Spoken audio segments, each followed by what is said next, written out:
Bonjour tout le monde, ma belle Isabelle, mon beau Marco, comment allez-vous aujourd'hui en ce mercredi, le 4 février? J'espère que tu vas bien, que tu as bien dormi, Isabelle. Ben, au Québec, c'est sûr que tu ne dois pas être debout, parce que si tu vois sur la table, il est 2h15, un petit peu de bonheur. Ben, en tout cas, ailleurs, en tout cas, j'allais dire plutôt, avant de saluer les gens de l'extérieur, j'allais dire, toi qui es couché, bon, on se revoit plus tard, avec un petit café, tout ça pour dire ça. Et, c'est ça. Isabelle et Marco, comment ça va, vous, de l'extérieur? Oui, mes amis de l'extérieur, j'espère que vous avez passé un beau début d'avant-midi, un bon début de nombril de la semaine. Puis, moi, je me prépare, tout de suite, à aller lire la suite. On était-tu rendu au chapitre 2? Il me semble que oui. Hein? On va aller voir ça, Isabelle. Je vous souhaite une belle écoute. Je m'en vais mettre mes lunettes, Isabelle et Marco. Puis, on va commencer ça avec, oui, c'est là, chapitre 2. Et tu veux que je te lis comme d'habitude? Ouais, hein? Un vrai papa. Un vrai papa. Ouais, je me pratique. Peut-être, je veux pas, pour être grand-père. Faudrait que j'aille peut-être un enfant. À moins que j'ai une fille, une blonde une copine qui a des enfants. On verra, je sais pas, moi. Tout ça pour te dire, il tendit la main et aussitôt, OK, on est parti. Et aussitôt apparu, je vais me reculer, je vais m'accoter si ça ne te dérange pas. Ouais, tant qu'à ça. Voilà, qu'on est bien. C'est pour ça que j'ai fait ça. J'avais le goût de m'installer. Fallait être mieux. Bon, c'est ça. On est prêt? OK, je vais. Il tendit la main et aussitôt apparut 4 petits biscuits carrés d'un beau brun doré d'environ 5 centimètres chacun. Il me les offrit et, sur son invitation, je les mangeai. Je les mangeais. Il était vraiment délicieux. Immédiatement, une sensation vivifiante et rafraîchissante me traversa tout le corps, m'apportant une sensation nouvelle de santé et de clarté d'esprit. Saint-Germain s'assit près de moi et commença mon instruction. Chapitre 2. Le désert du Sahara. Plutôt que de quitter votre corps comme précédemment, aujourd'hui nous utiliserons la projection de la conscience, me dit Saint-Germain, plaçant le pouce de sa main droite entre mes yeux et les autres doigts sur le dessus de ma tête. La sensation d'un puissant courant électrique me traversa tout le corps. Enlevant sa main, il me dit: je désire que vous gardiez fermement à l'esprit, en vous le rappelant souvent, que les lois que je vous explique et que je vous apprends à utiliser ont pour but de vous conduire à un état de maîtrise de conscience sur toute forme et toute chose de cette terre. En d'autres mots, quelles que soient les conditions, vous demeurez à chaque instant et totalement conscient et maître de votre mental et de votre corps et capable d'utiliser votre libre volonté en tout temps. Dans cet état de projection de conscience, vous êtes complètement conscient et demeurez pleinement maître de toutes vos facultés à chaque instant. Cette instruction et son application n'ont absolument rien à voir avec l'hypnose, l'état d'hypnose ou de transe. En effet, dans les états d'hypnose ou de transe, la volonté consciente de l'individu ne fonctionne pas, ce qui constitue une activité très dangereuse et extrêmement néfaste pour quiconque la laisse entrer dans son mental et dans son corps. Il n'existe aucune maîtrise ni autorité conscientes dans les pratiques d'hypnose ou de transe, et elles sont fortement destructrices et dangereuses pour la croissance de l'âme et de celui qui les subit ou les provoque. Ah ouais, ben, je suis surpris de ça. Puis le reste Canon, elle faisait de la merde, quoi. C'est quoi l'histoire de Saint-Germain? Ben, je comprends pas d'où. Ben, en tout cas, on va continuer, hein. On verra. Maîtrise de votre usage des forces. Ah, ben, je vais reprendre, tiens. De trans sont fortement destructrices et dangereuses pour la croissance de l'âme de celui qui les subit ou les provoque. Comprenez bien que votre contrôle conscient, votre maîtrise et votre usage des forces et des choses de cette terre devrait en tout temps être sous la direction de l'être suprême individualisé en vous, grâce à l'obéissance et la coopération parfaite de toutes vos facultés mentales et physiques et à ses directives intérieures. Il n'existe aucune maîtrise possible sans cela. Et ceux que vous appelez maîtres d'ascension n'entravent jamais la liberté de choix de l'individu, car ce libre arbitre est un don qui vient de Dieu. Si un maître d'ascension désire élever temporairement la conscience d'un étudiant, il peut lui faire connaître l'expérience de la projection de conscience afin qu'il vive des événements se déroulant à différents endroits en même temps. Dans ce cas, les facultés de l'étudiant sont totalement contrôlées par son propre libre arbitre à chaque instant. Il est pleinement conscient et actif où que se trouve son corps et en particulier à l'endroit où le maître d'ascension oriente son attention pour l'instruire. La raison pour laquelle un maître d'ascension élève temporairement la conscience de l'étudiant est de lui montrer qu'il peut aussi le faire par lui-même. Consciemment, à volonté, au moyen de son effort personnel. Ça saccadé comme la phrase, ça, je vais la reprendre, ok? La raison pour laquelle un maître d'ascension élève temporairement la conscience de l'étudiant est de lui montrer qu'il peut aussi le faire par lui-même consciemment, à volonté, au moyen de son effort personnel. Mieux, la projection de conscience consiste uniquement à accroître le degré vibratoire de la structure atomique du mental et du corps de l'étudiant. Ceci se produit grâce au rayonnement d'un maître d'ascension. Cette activité de lumière qui augmente le degré vibratoire jusqu'au niveau de la tonique qui établit pour l'expérience. Je le reprends, je l'ai mal lu ça aussi. Cette activité de lumière qui augmente le degré vibratoire jusqu'au niveau de la tonique qu'il établit pour l'expérience. À ce haut niveau vibratoire, on se sert des facultés d'ouïe, de l'ouïe et de la vision, tout comme de la vie courante, sauf qu'elle se trouve élevée à l'octave suivante qui est la zone au-dessus de l'humain.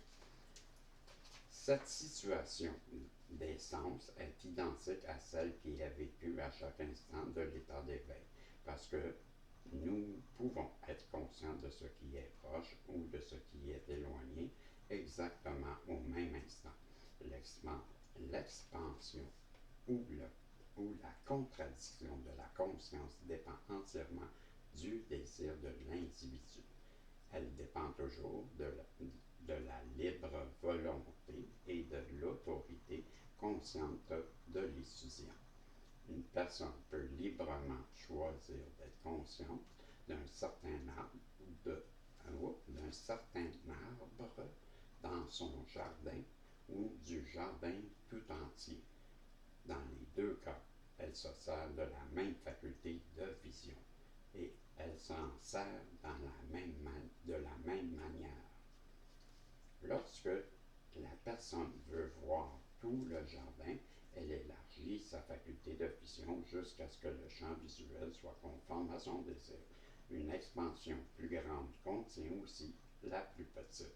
Comme vous le voyez, vous devez être conscient de la totale maîtrise que vous avez sur toutes vos facultés et aux deux endroits et en même temps.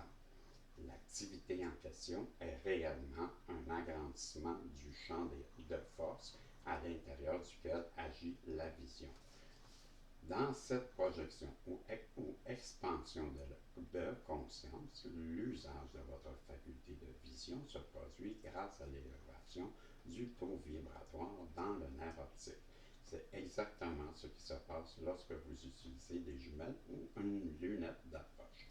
Dans la vie ordinaire, la conscience humaine s'est habituée à employer ses facultés seulement dans les limites d'un champ de force donné. La preuve en est que vous pouvez entendre la voix d'une personne présente dans la même pièce que vous et qui vous parle. La preuve en est que vous pouvez entendre la voix d'une personne présente dans la même pièce que vous et qui vous parle. Okay? Et que simultanément, vous pouvez entendre la sonnerie d'un téléphone provenant d'une autre pièce. Bien sûr, tout comme les facultés de l'activité extérieure sont élastiques. On peut s'en servir comme d'un microscope ou d'un télescope. Cela dépend uniquement du désir et de la volonté de l'individu. Si donc vous êtes conscient du son dans la pièce où se trouve votre corps physique, ainsi que du son provenant des 2 ou 3 pièces plus loin, selon un processus identique par une expansion encore plus grande de cette faculté. Vous pouvez entendre beaucoup plus loin. Pour ce faire, il faut augmenter le degré vibratoire jusqu'à ce qu'il atteigne la zone éloignée. Pardon. En contemplant, en contemplant cette grande activité intérieure de Dieu, ne voyez-vous pas que les sens extérieurs se fondent pratiquement et naturellement dans l'activité intérieure et ce qui était deux devient un. Et cette activité de conscience peut être appliquée à tous les autres sens, ce qui inclut la faculté d'ouïe, de l'ouïe et de vision. Ce processus d'élévation est naturel, normal et harmonieux. Je m'excuse. Je reprends, c'est aussi simple que de syntoniser vos stations de radio sur une fréquence désirée. Les ondes de radio et les ondes visuelles, les sonores, appartiennent à la même activité. Le son contient la couleur et la couleur contient le son. Dans leur vie, les êtres humains peuvent entendre les couleurs et voir les sons, pourvu qu'ils deviennent suffisamment calmes.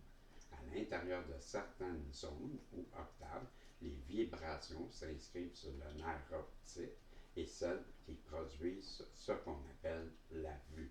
D'autres s'inscrivent sur les nerfs de l'oreille et donnent ce qu'on appelle l'ouïe. Une personne ordinaire ne voit que les objets dont le degré vibratoire agit à l'intérieur de certaines octaves limitées par l'infrarouge et l'ultraviolette. Grâce au rayonnement du maître d'ascension, la structure atomique du cerveau et celle de l'œil vibrent suffisamment vite pour atteindre l'octave située au-delà de l'humain. Cette expansion peut rejoindre des octaves bien plus élevées, soit par le rayonnement du maître ou sur l'intervention de l'être suprême présent dans l'individu. Plusieurs personnes, sans le vouloir, vivent de telles expériences, comprenant rarement leur signification ou leur origine. C'est ce qui se produit lorsqu'elles connaissent des moments de conscience transcendante. Ouais, c'est plus conscience transcendante ou des moments de profonde inspiration, bien qu'elles reconnaissent rarement l'aide reçue. La projection conscience, la projection de conscience ou de vision n'a rien à voir avec les images mentales produites par ces suggestions qui existent uniquement dans le mental des autres humains. Ces pensées et ces images sont imprimées directement dans le mental de l'autre personne par celui qui envoie la suggestion. C'est comme réfléchir l'image du soleil dans un miroir et la renvoyer sur un mur. L'activité de suggestion est aussi différente de la projection de conscience que le fait de penser à un endroit est différent de s'y trouver physiquement. La projection est vivante, tangible, réelle, tout comme lorsque votre corps vit quelque chose, parce qu'il s'agit de l'action de l'être suprême en vous, avec lequel le maître qui en a fait son ascension est un, le suprême. Saint Germain et moi-même devîmes, c'est ça, alors que deviennent alors les observateurs et les acteurs d'une scène très ancienne. Encore une fois, j'étais extérieurement conscient de vivre les événements qu'il me montrait, tant par la pensée que par le sentiment et l'action. Le processus était aussi naturel et normal que la respiration. La seule sensation inhabituelle était celle d'une plus grande liberté et d'une plus grande maîtrise. Tandis qu'il réactivait le registre éthérique, nous devîmes très paisibles et mon instruction commença. Voici le désert du Sahara, dit-il, alors qu'il était une terre fertile au climat semi-tropical. De nombreux cours d'eau irriguaient les terres partout. Au centre de cet empire se trouvait la capitale, célèbre dans tout le monde entier pour sa splendeur. Les édifices gouvernementaux se trouvaient au centre de cette petite colline et de là, la ville s'étendait uniformément dans toutes les directions. Cette civilisation continua-t-il, atteignit son apogée il y a 70 000 ans. En entrant dans la ville, on ressentait une activité rythmée, inhabituelle, qui donnait, en marchant, une curieuse sensation de légèreté. Les gens se déplaçaient tous avec grâce et une grande facilité. Je demandais la raison à Saint-Germain et il me dit, ces gens se rappellent totalement leur source et ces gens se rappelaient totalement leur source et se savaient des enfants de Dieu. Par conséquent, ils détenaient et maîtrisaient une puissance et une sagesse qui peuvent sembler miraculeuses et surhumaines. Pour dire vrai, il n'existe pas de miracle, car tout agit selon la loi.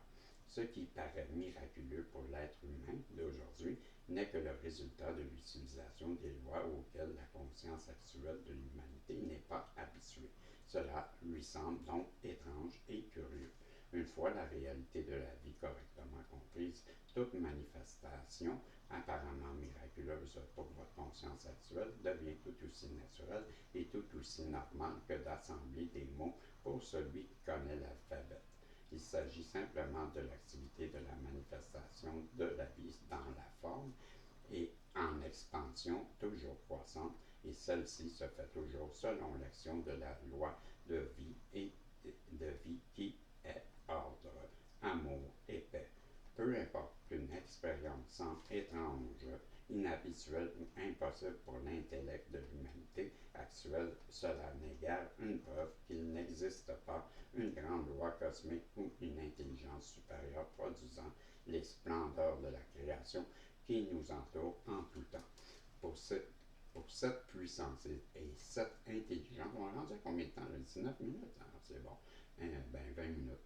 Pour cette puissance et cette intelligence suprême, les connaissances des plus grands érudits de l'humanité, du monde extérieures actuelles sont comparables à la compréhension qu'un bambin peut avoir des hautes mathématiques. Dans l'un des édifices du groupe central, nous rencontrons des personnes habillées, ah ben, habillées, ouais, habillées, Régis. Ok, je m'excuse. Dans l'un des édifices du groupe central, nous rencontrons des personnes habillées de vêtements vraiment splendides, aux couleurs douces et rayonnantes, en harmonie avec la décoration intérieure. Nous servant de guide, l'un d'eux nous conduisit au bâtiment central et nous présenta au roi de ce grand peuple. Le roi était Saint-Germain lui-même. À ses côtés se tenait une très belle femme, une très belle fille. Ses cheveux étaient comme l'or, tressés, comme de l'or tressé, et touchaient presque le sol. Ses yeux étaient d'un bleu-violet très pénétrant, et elle rayonnait la maîtrise et l'amour. Je lançai un regard interrogateur à Saint-Germain, me, me demandant que c'était qui c'était, et il me répondit Lotus. Près d'elle se trouvait un jeune homme dans la vingtaine, un adolescent d'environ 14 ans. Le jeune homme était celui que j'avais vu comme le grand prêtre au temple de Luxor, et l'adolescent était le second prêtre. C'étaient les enfants du roi. Nous servions encore tous les quatre ensemble. Nous servions encore tous les quatre encore. Bon, en tout cas, l'adolescence était le second prêtre, c'était les enfants du roi. Nous servions encore tous les quatre ensemble. Bon, c'est vraiment ce qui est écrit. Avec cet échantillon de vos vies passées, dit-il, mêlons-nous à l'activité de ces gens merveilleux. C'est intentionnellement que je dis merveilleux. Vous allez bientôt voir pourquoi la grande majorité d'entre eux avaient conservé le plein usage conscient de toute leur sagesse et de toute leur puissance d'enfants de Dieu, et ils s'en servaient totalement, sachant bien d'où ils venaient et quel était leur héritage. Comme il se doit, le moi extérieur était simplement l'instrument de l'être suprême individualisé. Il n'était pas autorisé à faire que ce pourquoi il avait été créé. Je reprends ça. Comme il se doit, le moi extérieur était simplement l'instrument de l'être suprême individualisé, et il n'était pas autorisé à faire que ce pourquoi il avait été créé. Il n'était autorisé à faire que ce pourquoi il avait été créé. Je me suis eu bien dans le sang, mais que veux-tu? Naturellement, l'être suprême intérieur pouvait agir sans obstruction, et par conséquent, la perfection et les réalisations de cette époque furent tout simplement splendides. À l'époque de cette ancienne civilisation, tout l'Empire était rempli d'une grande paix et d'un grand bonheur. L'abondance était omniprésente. Le roi empereur était l'un des maîtres de l'ancienne sagesse et un véritable porte-lumière. Il gouvernait par la lumière, et son empire était l'exemple vivant de la perfection. Saint-Germain continua. Cette perfection exista sans armée ni marine durant des centaines d'années. Le gouvernement du peuple était sous la responsabilité de 14 maîtres d'ascension, 2 pour chacun des 7 rayons. Il formait ainsi des foyers de lumière pour manifester dans le visible l'activité toute puissante de Dieu. Sous ces 14 maîtres lumineux se trouvaient 14 maîtres secondaires, responsables de 7 départements gouvernant les sciences, l'industrie et les arts. Chacun de ces maîtres servait par le contact conscient et direct avec l'être suprême intérieur. C'est ainsi que toutes les directives et toutes les instructions communiquées provenaient directement de la source. Aussi, la perfection divine s'écoulait constamment sans aucune interférence de la part d'un monde, du moi humain. Cette forme de gouvernement pardon, était plus remarquable, apportant une réussite et satisfaction pour tous. Depuis ce temps, la Terre n'a jamais connu de civilisation si avancée. Toutes les archives qui nous sont parvenues à ce jour parlent de cette ancienne civilisation comme étant l'âge d'or, de ce qu'elle était vraiment dans toutes ses activités.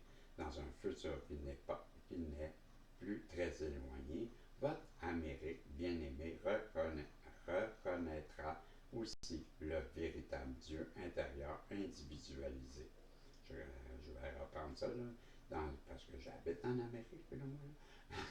Dans un futur qui n'est plus très éloigné, votre Amérique bien-aimée reconnaîtra aussi le véritable Dieu intérieur individualisé et les gens exprimeront alors une extraordinaire perfection. L'Amérique est une terre de lumière et sa lumière rayonnera avec éclat parmi les nations de la terre, brillant comme le soleil en plein midi. Donc, c'est un Américain qui écrit ça. C'est Trump. Il s'est trompé. Il a essayé de nous tromper. Non, c'est quoi cette histoire-là? Il aurait dit le Canada, je sais pas, là, mais l'Amérique, c'est grand l'Amérique, hein, parce que tu peux aller jusqu'au Mexique, tu peux aller. C'est ça qui arrive, là. C'est bizarre, hein? En tout cas. Et qui parle juste des États-Unis, là. Parce que les autres, l'Amérique, ça a l'air d'être les États-Unis, mais je m'excuse. Il y a d'autres mondes. Il y a les Gaulois, Québécois. En tout cas, fait que je reprends. Je dis vite. Comment on dit ça? Tervigercé. Ouais, tervigercé. En tout cas, bon, tu continues-tu? Ouais, la lumière rayonnera avec. Bon, ok, dans un futur qui n'est plus très éloigné, votre Amérique bien-aimée reconnaîtra aussi le véritable Dieu intérieur individualisé et les gens exprimeront alors une extraordinaire perfection. L'Amérique est une terre de lumière et sa lumière rayonnera avec éclat parmi les nations de la terre, brillante comme le soleil en plein midi. Il y a très longtemps, c'était une terre de grande lumière. Elle retrouvera son héritage spirituel. Rien ne peut l'empêcher.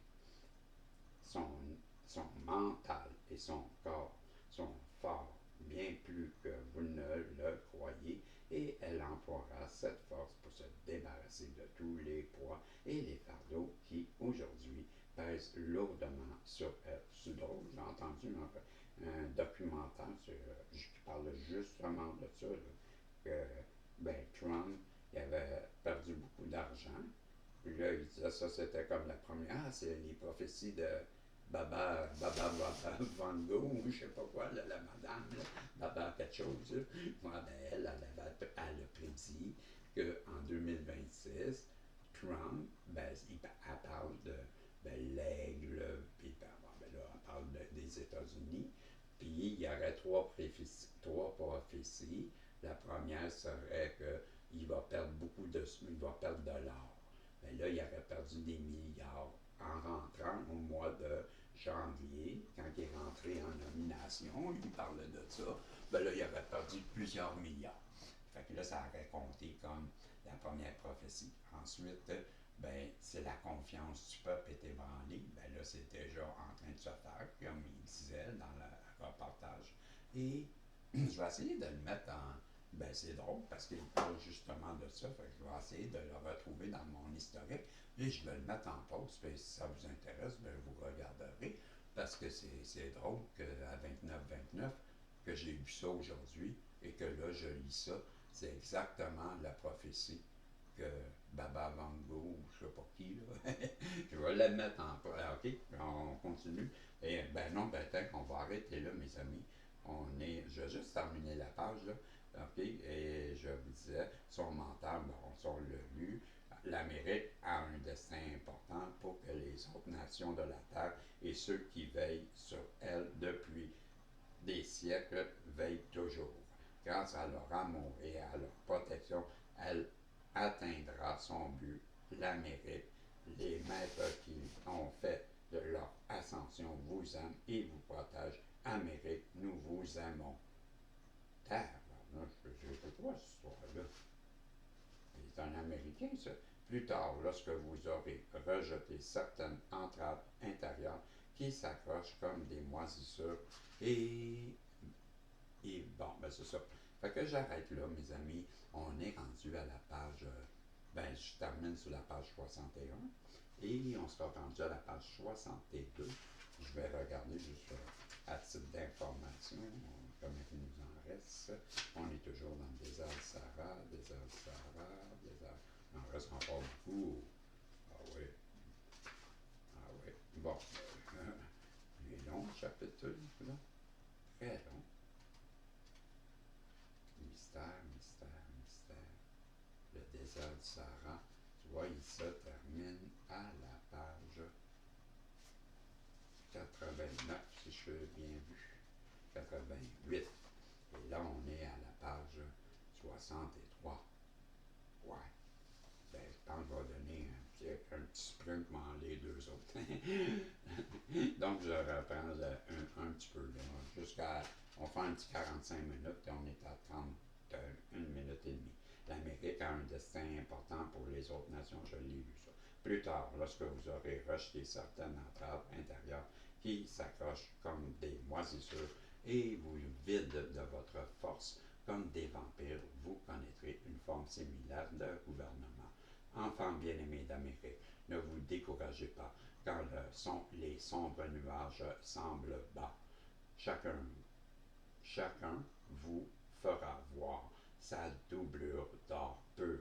Derrière chaque nuage apparemment menaçant se trouve la pure lumière cristalline de Dieu et ses messagers, les maîtres d'ascension, d'amour et de perfection qui veillent sur l'Amérique, le gouvernement et son peuple. Je le dis encore, Amérique, nous vous aimons.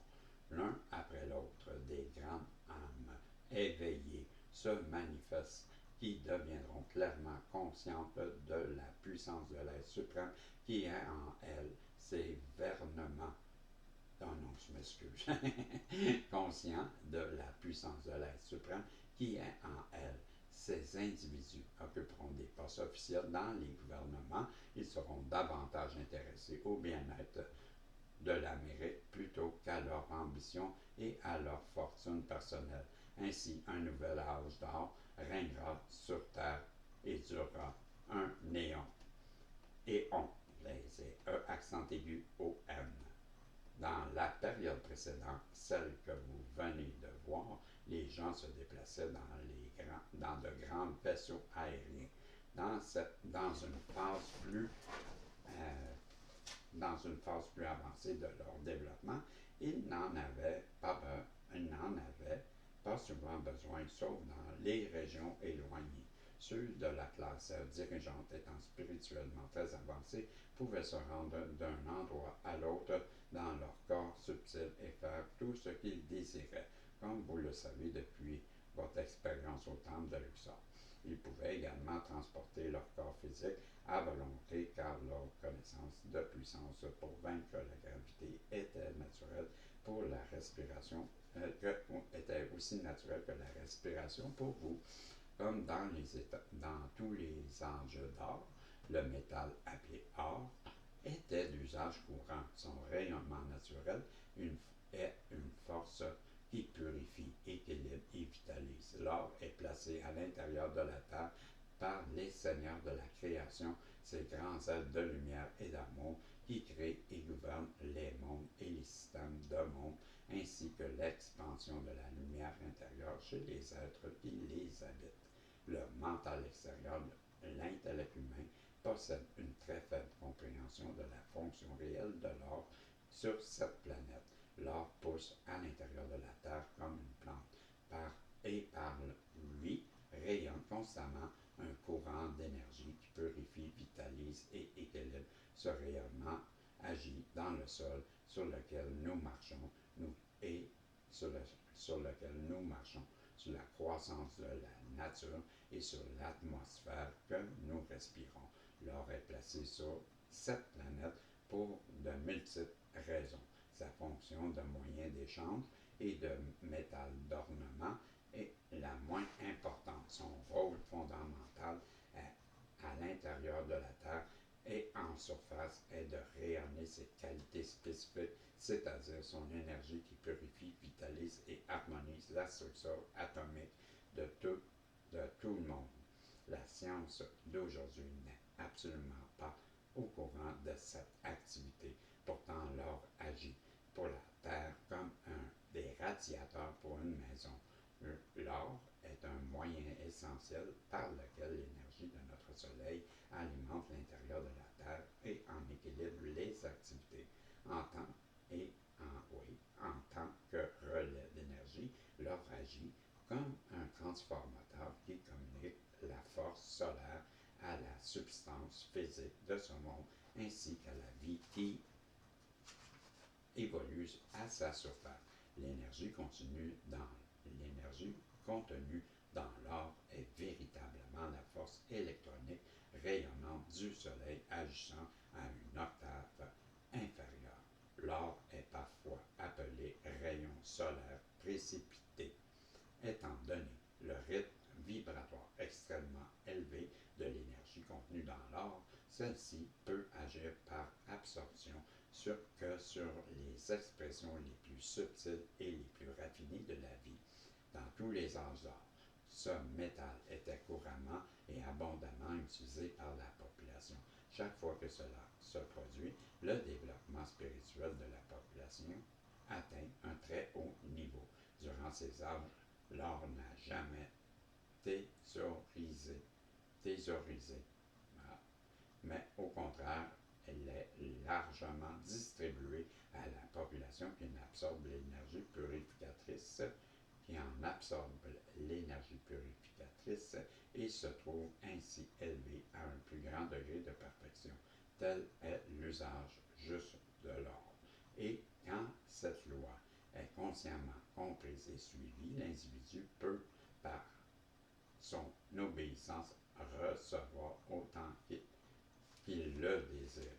Grâce aux gisements d'or qui existent dans tous les chaînes de montagnes, les gens connaissent en ces lieux une vitalité, une santé connue nulle part ailleurs sur Terre. Personne n'a jamais parlé d'effets négatifs sur ceux qui manipulent constamment l'or pur. Dans cet état de pureté, l'or est relativement mou et s'use facilement, et cette qualité est conforme à sa fonction dont je viens de parler. Les individus les plus avancés produisaient beaucoup d'or par précipitation directement de l'universel. Les coupoles de nombreux édifices étaient recouvertes de feuilles d'or pur et les intérieurs étaient décorés de pierres précieuses, brillantes, aux formes curieuses et pourtant splendides. Ces joyaux étaient précipités directement de la substance éternelle et une. Comme toujours dans le passé, il se trouvait une partie de la population qui devint plus intéressée au plaisir temporaire des sens qu'au grand plan créateur de l'être suprême intérieur. Ceci lui fit perdre conscience de la puissance divine agissant dans tout le pays. Cette situation s'étendit à toutes les zones rurales jusqu'à ce que la conscience divine des individus ne demeure active que dans le secteur de la cité. Le nom de la capitale était la Cité du Soleil. Ceux qui gouvernaient comprirent qu'ils devaient se retirer et laisser les gens apprendre au moyen d'expériences difficiles, que tout leur bonheur et leur bien-être proviennent de l'adoration de l'être suprême intérieur et qu'ils doivent revenir à la lumière s'ils veulent être heureux. Au moyen de sa vision intérieure, percevant que le peuple devenait de plus en plus enlissé dans le plaisir des sens, le roi empereur comprit que ce n'était plus le plan divin de continuer à soutenir le royaume. ceux dont l'autorité spirituelle était plus grande que la sienne l'introduisaient,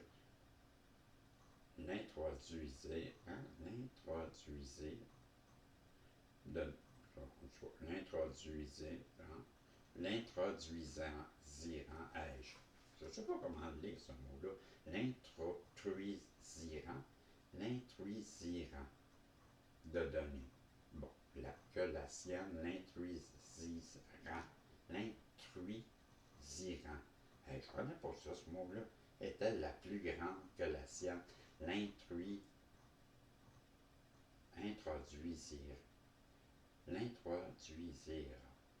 ah, ben ça doit être l'introduisir, je ne vois pas d'autre chose que ça.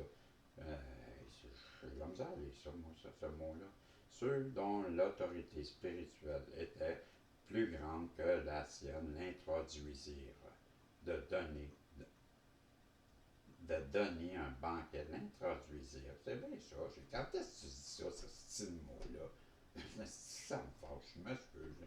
Je sac, mais. Fuck. Comment? C'est bien stupide d'écrire de même. C'est-tu un Français qui écrit de même? Là, en français de France, hey, voyons, l'introduisir. Pas un Québécois certain qui parle de même, on parle bientôt en joual. On ne sait pas parler de même, nous autres, mais trop intelligents, ça. Ceux dont l'autorité spirituelle était plus grande que la sienne l'introduisirent de donner un banquet pour annoncer sa décision de se retirer et faire ses adieux. Il convoqua ses conseillers et leur donna des directives pour le banquet. Il aurait lieu à l'endroit le plus splendide de l'Empire, la salle des joyaux, dans le palais du roi. 4 globes luminescents l'éclairaient qui émanait un rayon blanc très brillant, et j'arrête cela. C'est assez. On est à 42 minutes. Ben, c'est assez. Donc, on va être rendu à la page 66. Ben, facile, 6. Et je mets un petit carton. Et je vous dis, on se revoit ben, dans les voyances, parce que je vais faire des voyances entre les deux. Mais je vais lire tout de suite la deuxième, comme j'ai fait hier, parce que, ben, je l'ai dit, quand je me réveille, c'est plus facile. Plus tard dans la journée, je trouve ça un petit peu plus dur. Donc, ben, j'espère que vous avez aimé, que vous faites des pouces en l'air, c'est important. Surtout sur le message des guides, là, on n'est pas beaucoup. Faites les pouces en l'air, s'il vous plaît.